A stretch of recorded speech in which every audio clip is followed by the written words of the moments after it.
કોંગ્રેસના રાષ્ટ્રીય મહામંત્રી મુકુલ વાસનિક અને ગુજરાત પ્રદેશ કોંગ્રેસ પ્રમુખ શક્તિસિંહ ગોહિલ તથા વિધાનસભા વિપક્ષી નેતા અમિત ચાવડાની પત્રકાર પરિષદ યોજાઈ હતી, જેમાં તેઓએ ભાજપ સરકાર પર આકરા પ્રહારો કર્યા હતા. સુરતમાં કોંગ્રેસ દ્વારા પત્રકાર પરિષદનું આયોજન કરવામાં આવ્યું હતું. સુરત કોંગ્રેસ પાર્ટી દ્વારા યોજાયેલી પત્રકાર પરિષદ ઓલ ઇન્ડિયા કોંગ્રેસના મુકુલ વાસનિક, ગુજરાત કોંગ્રેસ પ્રમુખ શક્તિસિંહ ગોહિલ અને વિધાનસભા વિપક્ષ નેતા અમિત ચાવડા ઉપસ્થિત રહ્યા હતા. તો પત્રકાર પરિષદ સંબોધતા શક્તિસિંહ ગોહિલે ભાજપ સરકાર પર આકરા પ્રહાર કર્યા હતા.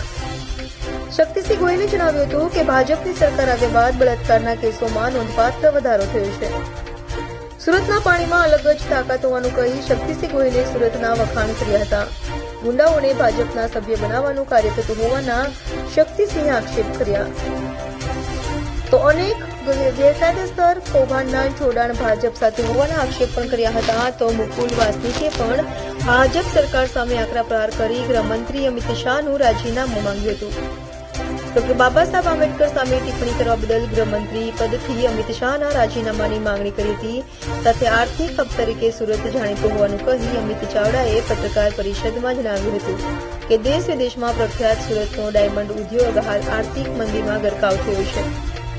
સુરતના હીરા ઉદ્યોગમાં રત્ન કલાકારોની હાલત કફોડી બની છે, ત્યારે ભાજપ સરકાર કેમ તેમની વારે આવતી નથી અને 3 લાખથી વધુ રત્ન કલાકારોના પરિવારો બેરોજગારીનો સામનો કરી રહ્યા છે, ત્યારે તેઓને કોણ સાથ આપશે તેવા સવાલો કર્યા હતા. આવા સમયે જો ઝારખંડમાંથી કોંગ્રેસના મિનિસ્ટર આવીને આ દુઃખમાં ભાગ લઈને એને આર્થિક સહાય કોઈ વળતર આવા ગુનામાં હોય જ ન શકે. આવી તકલીફમાં પૈસાનો કોઈ મૂલ્ય નથી, પરંતુ ગરીબ પરિવાર છે તો એને થોડો સથિયારો મળે એટલા માટે ઝારખંડમાંથી મંત્રી કોંગ્રેસના આવી દુઃખમાં ભાગીદાર થાય, એને સહાય કરે.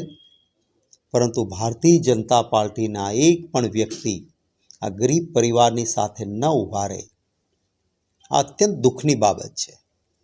આ રાજકારણ કરવાનો વિષય નથી ને કરવા પણ નથી માંગતા, પરંતુ એક ગુજરાતી તરીકે એ વાતનું દર્દ છે કે આપણા ગુજરાતની આવી પરંપરા નથી રહી.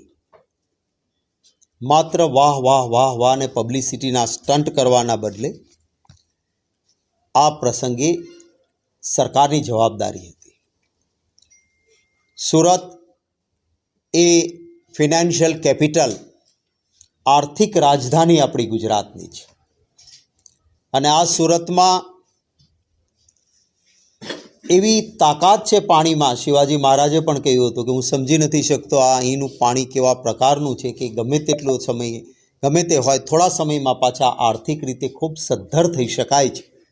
આ અહીંના લોકો અને પાણીની તાકાત દૂર દૂરથી સૌરાષ્ટ્રમાંથી કચ્છમાંથી અહીંયા આવીને મહેનતકશ લોકોએ પોતે પણ મહેનત કરી, ઓરિજિનલ સુરતીઓએ પણ દૂધમાં સાકર સમાવે એમ બધાને સમાવ્યા.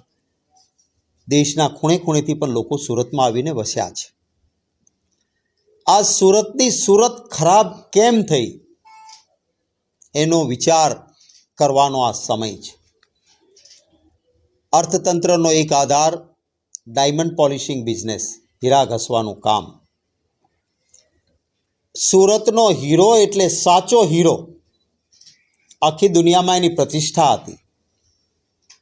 મેં પાર્લામેન્ટમાં કહ્યું હતું કે સિન્થેટિક ડાયમંડ જે આવી રહ્યા છે ચાઇનાના, એને આપણા દેશમાં જો યોગ્ય રીતે તમે બ્રેક નહીં મારો તો આવતા દિવસોમાં હીરા ઉદ્યોગને તકલીફ થશે.